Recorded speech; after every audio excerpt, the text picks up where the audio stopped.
कृष्णाय वासुदेवाय देवकी नंदनाय च नंदगोपकुमाराय गोविंदाय नमो नमः। मित्रों, मैं महेश पाठक सीधाम वृंदावन से आपकी सेवा में ज्योतिष की नई नई जानकारी लेकर के उपस्थित हुआ हूँ। हमारा जो अध्याय चल रहा है वो चल रहा है कि जन्म कुंडली के जो 12 भाव होते हैं उनके अंदर पहले भाव का स्वामी लग्नेश होता है, द्वितीय भाव का स्वामी धनेश होता है, तृतीय भाव का स्वामी सहज होता है, चौथे भाव का स्वामी सुकेश होता है, पंचम सुतेश होता है, छठवां भाव जो है ये षष्ठेश होता है, सप्तमेश, षष्ठमेश, नवमेश। ये सब वीडियो मैं आपके लिए सेवा में यूट्यूब पर लोड कर चुका हूँ। आज का जो वीडियो है वो ये है कि नवमेश कुंडली के अगर 12 भावों में बैठेगा तो यहाँ बैठ के क्या फल देगा, यहाँ सब भाव में बैठ के क्या क्या फल देगा, उसका मैं आपको विश्लेषण आज करने वाला हूँ। तो आज का जो भाव है वो है नवमेश जन्म कुंडली के भाव 12 भाव में बैठेगा तो क्या फल करेगा। मित्रों, ये काल पुरुष की कुंडली आपके सामने है, मेष लग्न की कुंडली। इसमें जो नवमेश है वो बृहस्पति बनती है आपके सामने। तो बृहस्पति अगर लगन में बैठेगी तो क्या फल करेगी, द्वितीय भाव में बैठेगी तो क्या करेगी, इसी का विवरण मैं आपको देने वाला हूँ। तो सबसे पहले मैं आपको राधे राधे, जय जय श्री कृष्णा, मेरा प्रणाम स्वीकार करें। और मैं आपको ये बताना चाहता हूँ कि हमारा जो चैनल है यूट्यूब का ज्योतिष सेवा वृंदावन, ये बहुत अच्छा चर्चित चैनल है यूट्यूब का।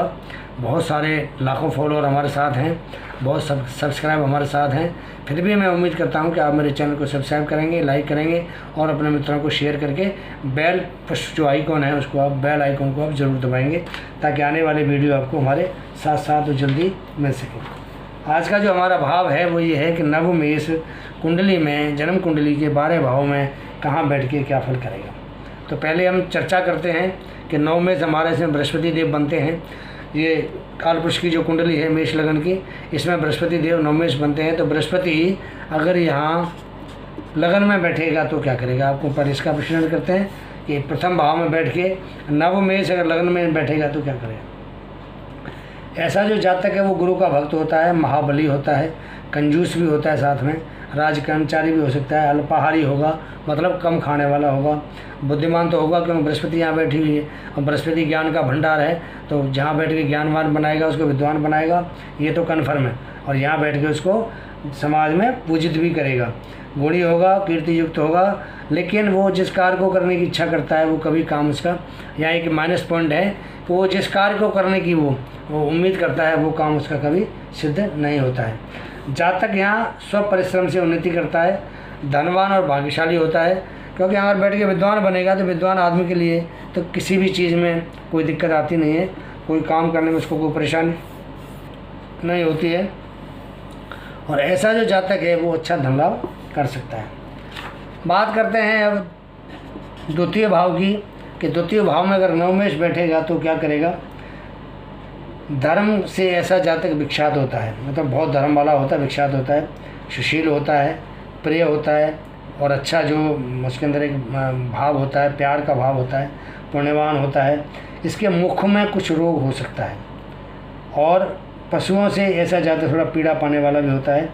भाग्यवान होगा, धनी होगा, यहाँ बैठ के गुणी होगा, यशस्वी होगा, बुद्धिमान होगा, साहसी भी होगा, क्रोध रहित होगा, इसके अंदर क्रोध नहीं होगा और पैतृक संपत्ति इसको यहाँ बैठ के मिलेगी, सम्मानित होता है। और यहाँ अगर बृहस्पति जैसा ग्रह नवमेश जो बने हुए हैं वो बैठेंगे तो उसको हर प्रकार से प्रसन्न रखेंगे, ऐसा जातक प्रसन्न रहने वाला होता है।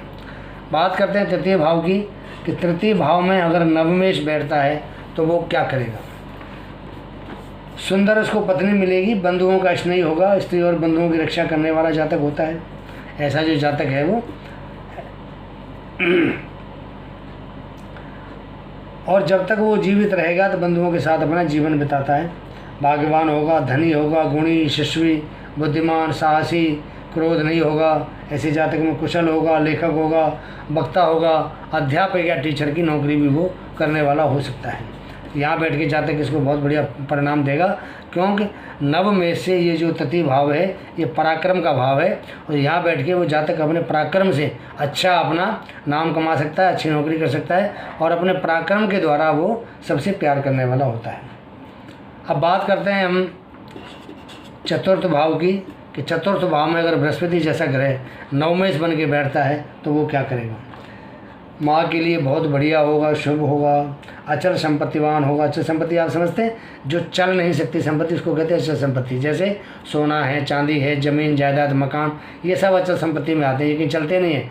चल संपत्ति वो होती है जो पैसा आ गया चला गया, उसको हम चल संपत्ति कहते हैं। अचल संपत्ति सोना है, चांदी है, हीरे जवाहरात मोती, ये जो गहने हैं, ये हैं, मकान है, ज़मीन जायदाद है, इसको हम अचल संपत्ति कहते हैं। तो अचल संपत्तिवान होगा, वाहन इसको अच्छा मिलेगा, मकान इसको खुद प्राप्त होगा, या तो ये बनवाता है मकान या इसको मकान बना हुआ भी प्राप्त हो जाता है।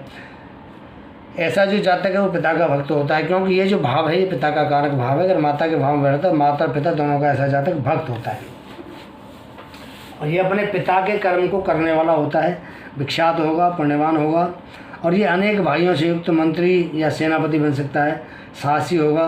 और ऐसा जो जातक है वो क्रोध से रहित होता है और वो यहाँ बैठ के संपूर्ण सुख का भोग करने वाला होता है। तो ये जातक अगर नवमेश चतुर्थ भाव में बैठेगा तो इसके लिए परिणाम बहुत अच्छा परिणाम दिखाएगा। बात करते हैं पंचम भाव की, कि नवमेश बृहस्पति के रूप में अगर पंचम भाव में बैठते हैं तो ये आपके लिए क्या करेंगे।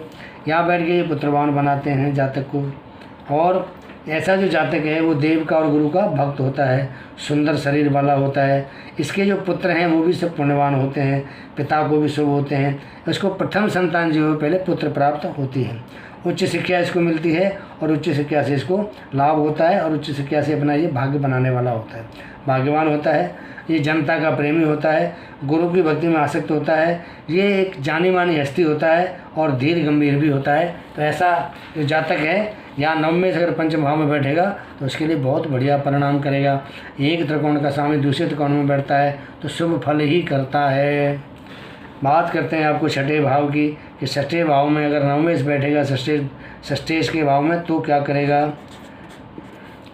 अगर छठे भाव में नवमेश बैठता है तो ये भाग्यहीन बनाएगा, मामा छोटे भाई से हीन करेगा, शस्त्रों के सामने झुकने वाला हो जाएगा जातक, कार्य को संपन्न नहीं करने वाला होगा ऐसा जातक, दर्शन शास्त्र का निंदक होता है ऐसा जातक, और इससे जो है इसका पिता का स्वास्थ्य भी खराब रहेगा। अगर ये निर्बल होगा तो शुभ होगा, अगर ये सबल होगा, इसमें ताकत होगी तो ये कोर्ट इसको जो है ये आगे कोर्ट में कचहरी के जो इसके जो मामले होते हैं झगड़े फसाद के, उसमें इसको सफलता दिलाएगा।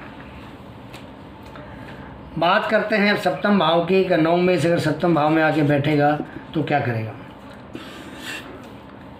स्त्री इसकी सत्यवादिनी होती है, सुंदरी होगी, शील होगी, संपत्ति से युक्त होगी और सबसे बड़ी बात है कि वो पुण्यवती होगी, पुण्य को कमाने वाली होती है, पुण्य के काम करने वाली होती है। जातक गुणी होता है, कीर्ति युक्त होता है और शादी के बाद में जब इसका विवाह हो जाता है उसके बाद में इसका भाग्य उदय होता है और ये विदेश यात्रा भी करता है ऐसा जो जातक है, और वहाँ से विदेश यात्रा से इसको आर्थिक लाभ जरूर मिलता है ऐसे जातक को। इसको पिता के द्वारा भी विदेश यात्रा का योग मिलता है और इसको पिता से इस मामले में लाभ भी होता है। तो नवमेश अगर यहाँ सप्तम भाव में बैठता है तो एक ये केंद्र और त्रिकोण, ये केंद्र है ये त्रिकोण है, ये केंद्र त्रिकोण का अगर आपस में मिलन होता है और ये दोनों अगर स्थान परिवर्तन करते हैं तो यहाँ लक्ष्मी योग बनता है जो जातक के लिए बहुत बढ़िया और उत्तम माना जाता है। बात करते हैं अब कि नवमेश अगर अष्टम भाव में बैठता है, नवम का स्वामी आठवें भाव में बैठेगा तो क्या करेगा। यहाँ बैठ के जातक दुष्ट होगा, हिंसक होगा, घर और बंधुओं से रहित होगा, पुण्यहीन होता है, पिता के लिए अशुभ होता है, उच्च शिक्षा में इसको रुकावटें आती हैं, जातक भाग्यहीन होता है, मामा और बड़े भाई जो सुख होना चाहिए उस सुख से भी ये हीन हो जाता है। आध्यात्मिक ज्ञान तो इसको पूरा मिलता है लेकिन फिर इसके काम नहीं आता है, पैतृक संपत्ति का इसको नुकसान होता है, धन की इसको हमेशा कमी महसूस होती है।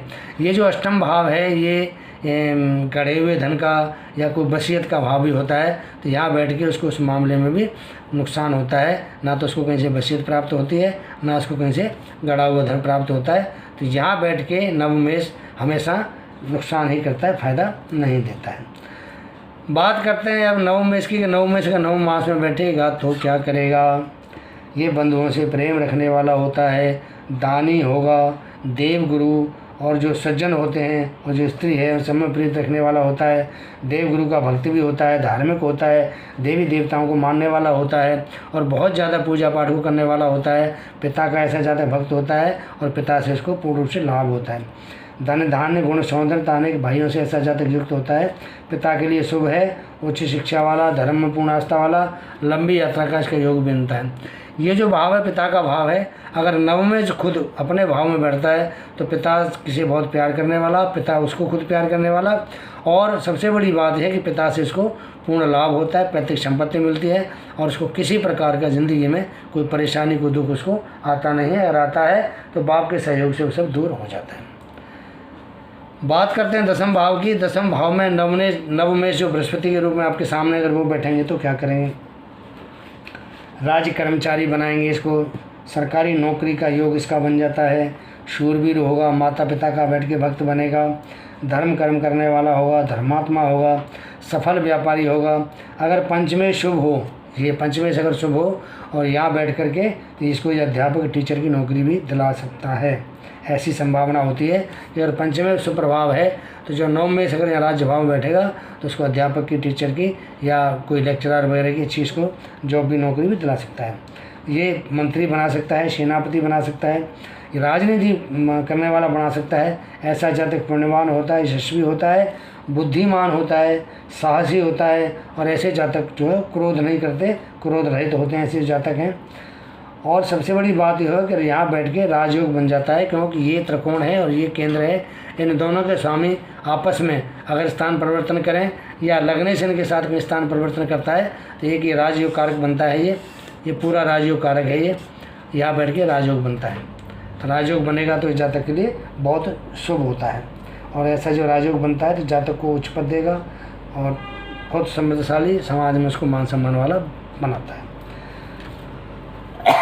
बात करते हैं नवमेश अगर लाभ भाव में, आय भाव में अगर आके बैठता है तो क्या फल करेगा। यहाँ बैठ के क्योंकि इसको धर्मात्मा बनाएगा, कि जो नवमेश होता है वो यहाँ का कारक होता है, नवमेश यहाँ का एकादश भाव का कारक होता है। तो यहाँ बैठ के इसको धर्मात्मा बनाएगा, सच्चरित्र होगा ऐसा जातक, अच्छे मित्रों का उसको साथ मिलेगा, दीर्घायु होगा, धर्मात्मा होगा और लोक में समाज में सबको वो प्यार करने वाला होगा, राजा से धन पाने वाला होता है ऐसा जातक और पुण्य से मशहूर होगा।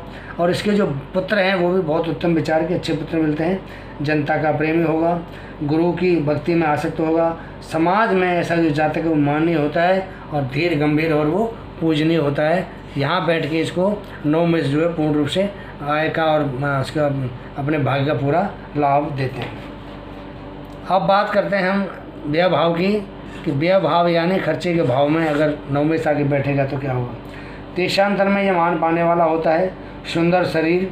अगर ये नवमेश पाप ग्रह है तो दुर्भाग्य की स्थिति बनती है यहाँ और आर्थिक स्थिति इसकी जो अशुभ होती है, किंतु धार्मिक जरूर होगा, पिता के लिए अशुभ फल करेगा, ज्येष्ठ भाई से इसकी अनबन रहेगी, खर्चा ज़्यादा और कमाई कम होगी।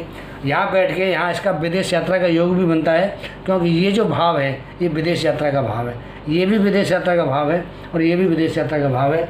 इन तीनों जगह से विदेश यात्रा का भाव बनता है, तो जहाँ तक यहाँ बैठ के विदेश यात्रा का योग भी बनता है इसके लिए।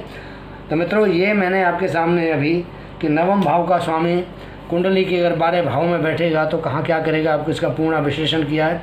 आपको मेरा वीडियो कैसा लगता है इसके बारे में आप अपनी राय ज़रूर दें। मेरा चैनल ज्योतिष सेवा वृंदावन आपके सामने है, इसको सब्सक्राइब करें, लाइक करें और उसके मित्रों को शेयर करें। अगला जो मेरा वीडियो आने वाला है वो मैं आपको ये बताऊंगा कि ये दसम भाव का जो स्वामी है, इसको हम दशमेश कहते हैं, वो कुंडली के 12 भाव में बैठेगा तो क्या करेगा। अगला वीडियो जस्ट आपके सामने तैयार हो रहा है, अभी आपके सामने जस्ट लोड हो जाएगा, 1-2 दिन में तैयार करके इसको आपके सामने प्रस्तुत करते हैं कि दसम भाव का स्वामी अगर कुंडली के 12 भाव में बैठेगा तो क्या फल करेगा। मित्रों मैं एक बात और आपसे बोलना चाहता हूँ, आपकी अगर कुंडली में किस तरह की कोई दिक्कत हो, परिवार में शांति हो, काम धंधा कोई आपका नहीं बढ़िया नहीं चलता हो, नौकरी में कोई दिक्कत हो, ब्याह नहीं हो रहा हो, शादी नहीं हो रही हो, कहीं आपको विवाह में रुकावट आ रही है, तो इस वीडियो के नीचे मेरा फ़ोन नंबर, मेरा व्हाट्सएप नंबर भी है। आप चाहें तो मुझसे संबंध कर सकते हैं, कांटेक्ट कर सकते हैं, फ़ोन कर सकते हैं या मुझे आप व्हाट्सएप पे चैटिंग कर सकते हैं। आपके लिए जो उपयुक्त समाधान होगा, जो अच्छा सटीक समाधान होगा, जो अच्छे से अच्छा उपाय होगा, वो आपको बताया जाएगा, ताकि आपकी जो परेशानी है उससे आपको निजात मिले। तो ऐसा उम्मीद करता हूँ कि आप मुझसे संपर्क करेंगे।